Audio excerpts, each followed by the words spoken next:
This is 90.3 KEXP, where the music matters. I'm John Richards here in our performance space, and I'm joined by, for sure, a friend of the station, Robyn Hitchcock, who I think officially has the most sessions now. I think today's the day. Oh, yeah. Yes. You're the winner. I appear to. It's so great to win at something. You have won. A rare thing for a Brit, but here we are. I've won at playing on KEXP. Thank you. And you brought along our friend Sean Nelson this morning. Sean, great to see you. Great to see you as well. And let's give it to you. It's Robyn Hitchcock live here on KEXP. Here we go. This is the new single. You think I'm a thug? I hear you thinking I'm a thug, sentimental like a thug. Well, I lack the physique, but yes, sir, it's a brutal tribe. We dive for pearls in the drain and hold dying competitions. Who can squirt blood furthest into the mouths of our cannibal overlords? I want to tell you about what I want. I want to tell you about what I want. You think I'm ungenerous? Really? In what way? The more you give someone, the more they want from you. Rubbishing people is fun.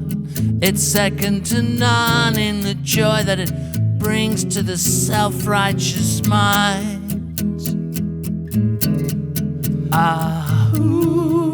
Is my head on straight, baby?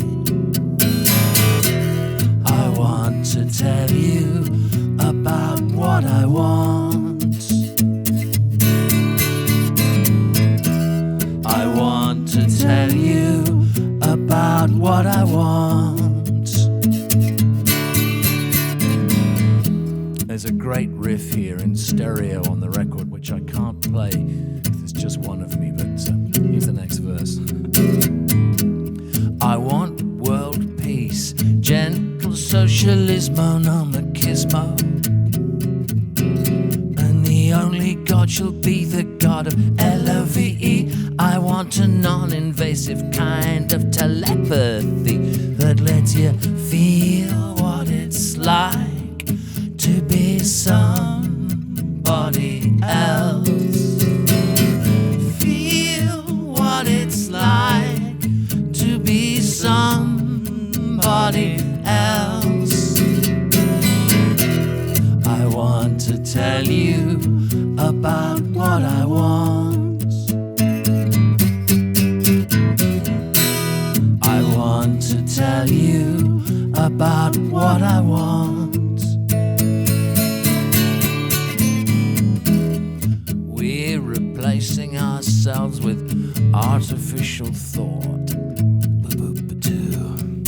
And that could be our legacy before the feline dynasty scampers over history. Skiddly bop, skiddly bop, skiddly bop, and the machines count up to heaven 24/7. But 8 billion zeros is still zero if you got no heart.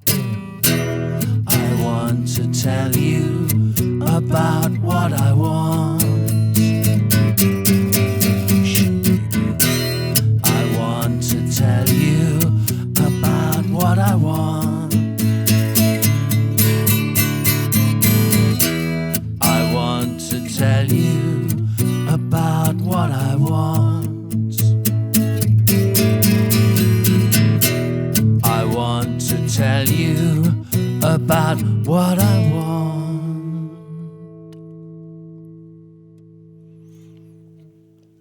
It's KEXP, Robyn Hitchcock live here on The Morning Show, along with Sean Nelson, the new self-titled album and a song from it. And Robyn, good to have you here. Can you Great to be back, John. Yeah, I was going to say, last time you were here, you did our 6 Degrees Day. I believe. I did. Actually, Emma Swift and I came in. Oh, you're right. Just to make sure we were here at least every 6 months. Yeah. We did our single here in October, I think. Yeah. Yeah, and I think I called and said, Robyn, it's May. You need to get back. Where are you? Yes, that's right. Thank you. Thank you for prompting us. Well, you guys were both a part of that experience, and it was really unique to be able to pull that off. And I wanted to ask you on your end of it. Because you do the whole promo thing, or you do radio sessions, and I thought that was a little different than the usual. You got to be here for a few hours and kind of weave in and out of songs. So. Yes, it was unusual because we kept reappearing. Normally you do your 3 or 4 songs and then you vanish, but in this case, Sean and I think Emma was here for some of it. We just and Bill came along. Wove. Yes, Bill definitely appeared. Yeah, we just weaved. We went in, whatever it was. We just kept recurring. Yeah, it was very cool. Yeah, it was Groundhog Radio. Well, you also know you were the first song played here in our new home. So Viva SeaTac, the first song as we came into the new place. So you have a history here with the station, as I've mentioned. Oh, my gosh, and that song's 20 years old. And I think you were in Denny Way when that came out. Or maybe you were still KCMU out in the university. I'm not sure. Maybe. I don't remember. I'm losing track. I can't remember when it mutated. I can't remember to breakfast. Robyn, tell me about the new record. Just where it came from, how long you've been working on it, what's inspired by, just what your thoughts on it. Well, it was recorded in Nashville with all locally sourced talent. And it's got just various friends of mine. Grant Lee Phillips has moved there, so he's there. Gillian Welch lives there. She's on it. Pat Sansone from Wilco. Emma Swift. Brendan Benson, yes. Geez, Brendan from... he contacted me before I even moved there. Yeah. So it was good. Lots of little arrows were basically prompting me to go to Nashville. And... the Nashville cats are quick. The whole thing was, some of the stuff was rehearsed and some of it wasn't. But it would have taken me a week to get the, like a crew of British musicians ready to play that stuff. You couldn't have just walked into the studio and done it. Even my chums from Seattle, it would have required a bit of rehearsal to have done it. But these people just whoosh, you're in. How long you been in Nashville? Only like couple of years, but I've been going there for decades. Yeah, home away from home, now home. It is, and actually, if you look at Nashville, where it is, you can kind of get anywhere quite fast from it. Even that's not that far from London. The only place it's really hard to get to is Vancouver. Doing Vancouver to Nashville in a day is hard work. You have to hitch up your pony. You got to really want it. You got to really want it. Yeah. I'm going to Vancouver this weekend. Oh, really? I think we now need a passport to get it. Are you going to Nashville afterwards? I'm not. No, it's too hard. I was planning on it, but now I'm kind of come back straight. I think you do need a passport. It's true. We got Robyn Hitchcock live here on the morning show. We have another song. We're going to go back a few years on the next one, right? Yes. Yeah, we're creaking back to 1989, back in the smoke age. And this is Madonna of the Wasps, or as a A&M promo man famously described it, Madonna of the Bees. You got to give a Madonna of the Bees, Robyn. That's oh, yes.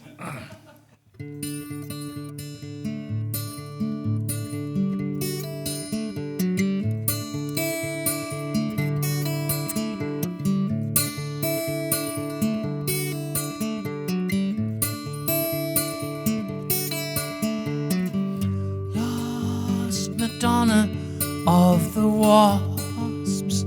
I wonder where we crossed. I wonder where she lost me. Lost Madonna of the Wasps. She's dying in the frost.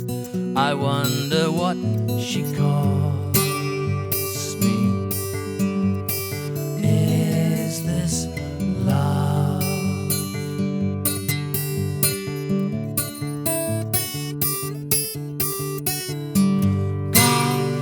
Madonna of the Swans. She waves a magic wand, and then when she settles on me. Wise Madonna of the flies, I look into her eyes. She doesn't recognize me. Is this love? Is this love?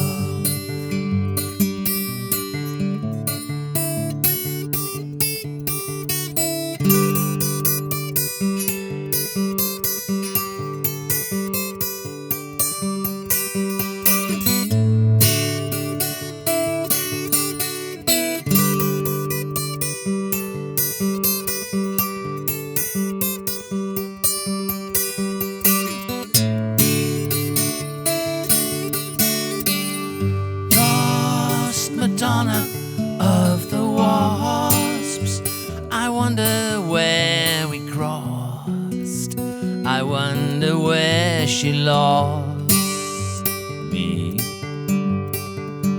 Lost Madonna of the Wasps, she's dying in the frost. I wonder what she cost me. Love, is this love?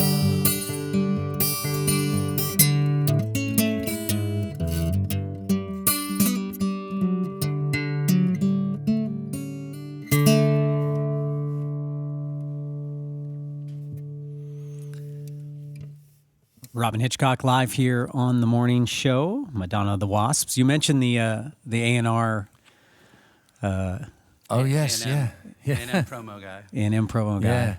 Yeah. Did you ever? Do you have a good example, or did you ever have a moment where a label or even yourself pressured you for the hit, or to make a song that maybe you didn't want to make? Did you ever have that you were pressured in from maybe the climate out there in the music world, or from a label? Not to write a song I didn't want to write, but I did feel pressured, whatever, on A&M. That there was that feeling that there was a group hypnosis. Like, how many records are we going to sell? Well, man, I mean, how are you going to feel, Robyn? How are you going to feel if we sell 400,000? Like an auction of invisible of sales that haven't happened yet. Yeah, man, we're going to sell a ton of them. That.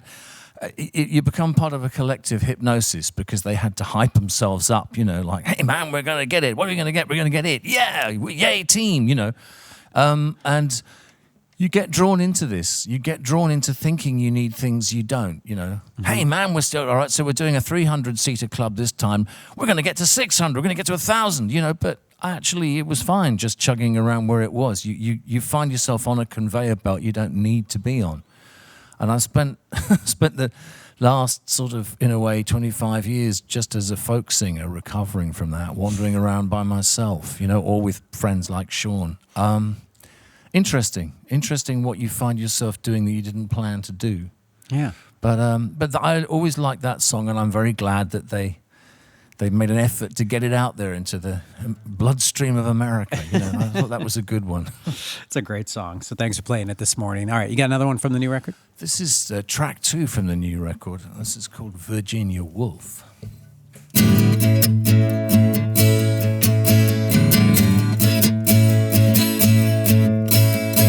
Virginia Woolf filled her pockets with stones.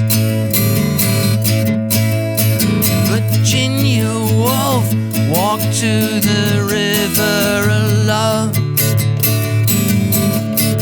She was all right. Sylvia Plath, she lay down on the floor. Sylvia Plath opened one final door. She was all right. She was all right. She was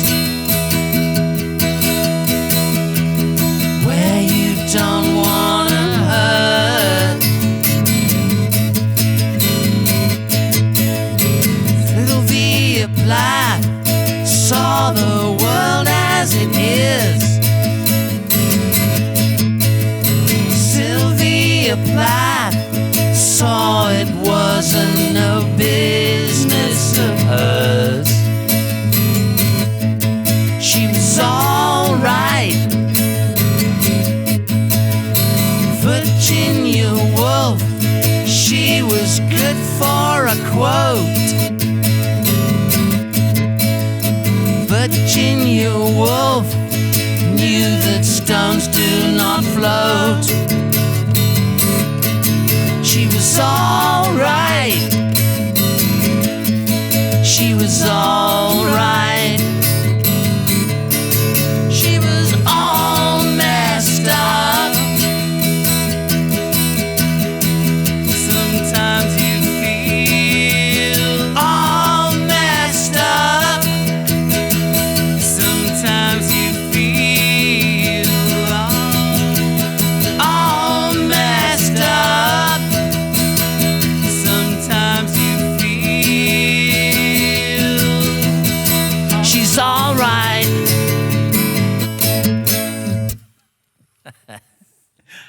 Robyn Hitchcock along with Sean Nelson early this morning on the morning show. Good to have you both here. Robyn, I read that you called the new record a static work of negativity.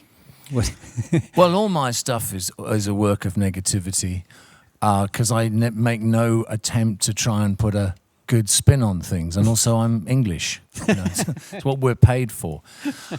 We're the cold water down y'all's back. But it's ecstatic because it's an enjoyable version. You know, I mean, you can say what you want in a way as long as you say it in a way that's enjoyable. You look at Highway 61, Bob Dylan's most impactful, intense, exciting record, and it's like 53 minutes of Dylan complaining about human nature, but it's a joy. He does it ecstatically. Yeah. It's not like George Harrison or someone going, "People are terrible and they shouldn't do this," you know.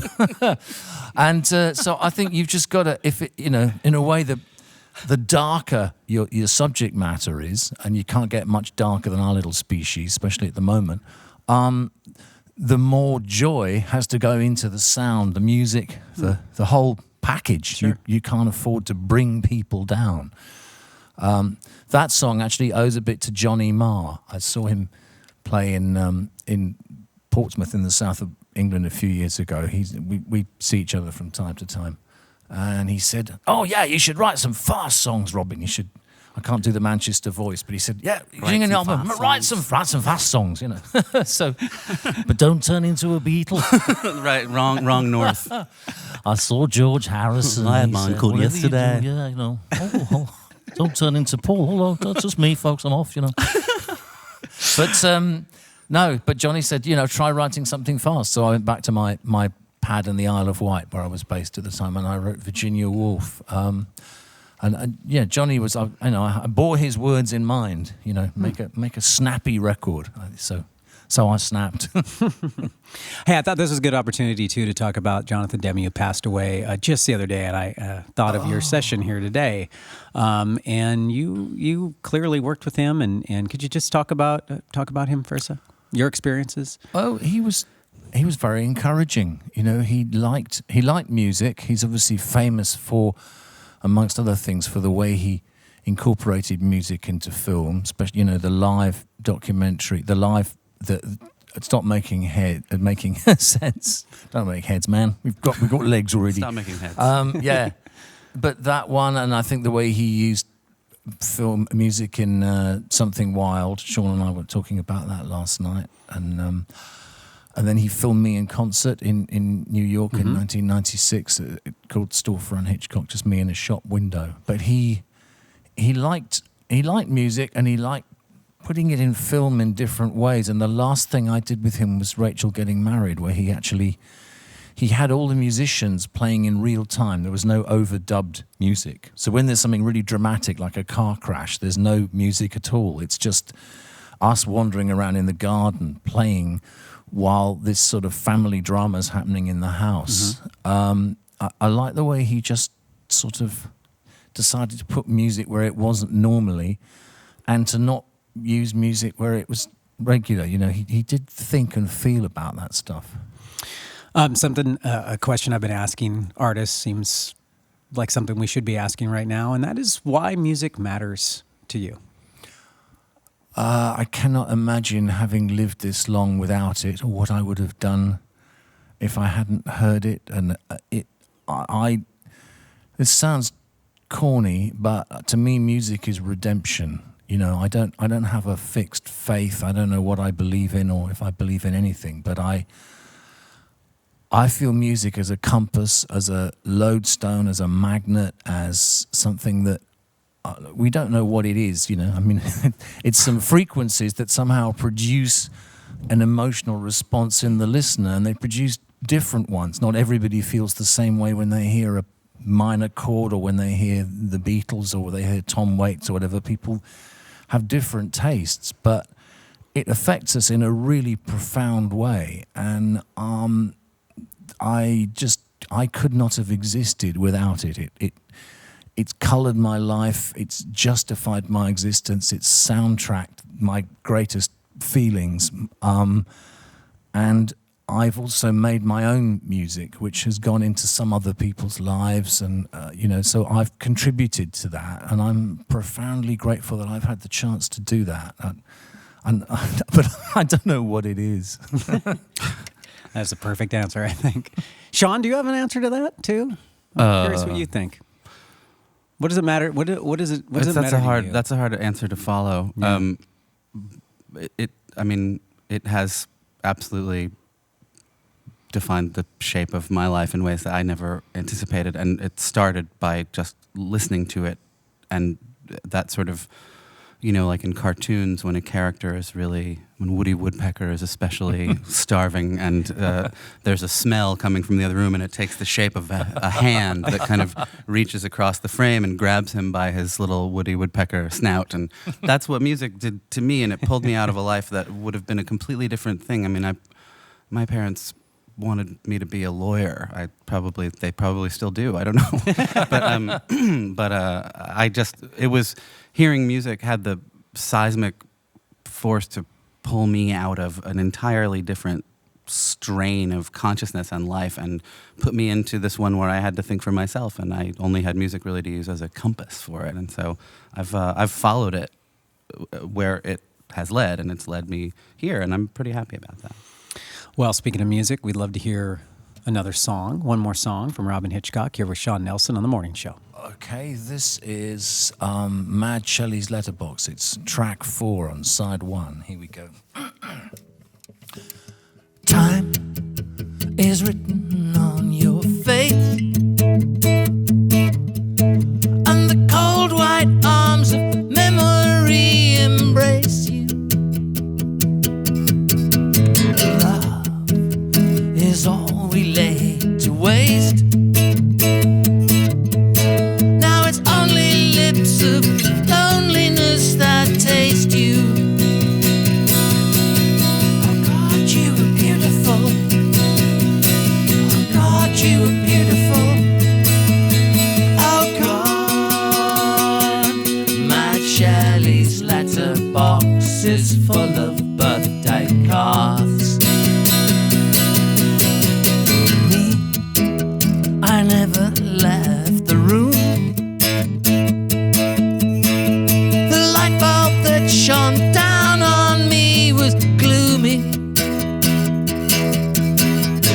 I could read you by the moon. The way you looked at me, I thought you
birthday cards.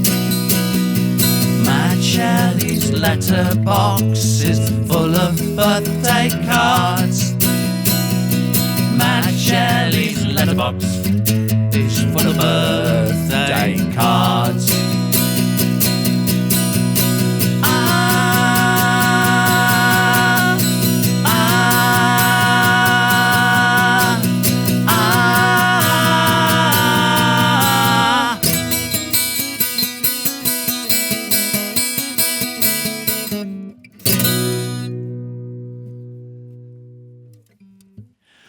Robyn Hitchcock live here on the morning show with Sean Nelson, and maybe my favorite from the record. I love that. Great work on this album. It's very Thanks, John. Yeah. Thanks. I'm pleased with it. It's a good one. Yeah. Well, I joked a little about you being on the air here, maybe more than most artists, and I have to say though, there's something very comforting in the consistency of your presence here over the years. It really is important to who KEXP is. So I hope you know that we really appreciate all the times you've been here, and it does feel a little odd if you're not here for a while. Well, it's sweet of you. I'll probably be back in the autumn, but you don't. I mean, I can just come and stand in the corner and vibe. It's nice to be so close to the Space Needle and Belltown, and places I've been coming for ages. So I've got quite a strong pull to this area. It's the ley lines. It's the ley lines, man. I'm just coming in here, you know. We have some shows. You have one coming back. You're coming back this summer, it looks like. Yes, I'm coming back with one of my favourite groups, the Psychedelic Furs, another 80s act. If you were listening to The Wireless in the mid-80s, you would have heard them, and you'd have heard me. And so we're playing at the Showbox. Yep. On or about July 20th. 21st, yep. And Sean will be with me, singing with me, so you'll actually get, Hitchcock and Garfunkel in bloom. That's right. Do you have, is a lot of tour dates, a lot of things up to that? I'm playing all over the place. I'm playing in LA on Wednesday with a band I've collected in LA but not yet played with. And I'm off in Delmarva and... Gosh, oh man, I'm up, down, west, east, north. I'm even going to go to Britain eventually. I think I'm playing in Scotland on August the 17th. Oh, nice. Hoots. No, I mean, until I'm actually discontinued, I'm just playing. I try to be everywhere, at least once a year, and I try to be in Seattle twice a year. So. Well, we welcome you back this summer, and you're always welcome here at KEXP. And thank you again, Robyn. Oh, thanks, John. Sean, we're going to see you on May 19th. Yes, I'll be here. Bright and early, helping us with 6 Degrees. Can't wait. I want to thank everybody here who supports KEXP. These sessions don't happen without the support of our community, and a big thank you to you for doing just that. This is 90.3 KEXP, Seattle. Boom. Discover new music at listener-powered KEXP.org.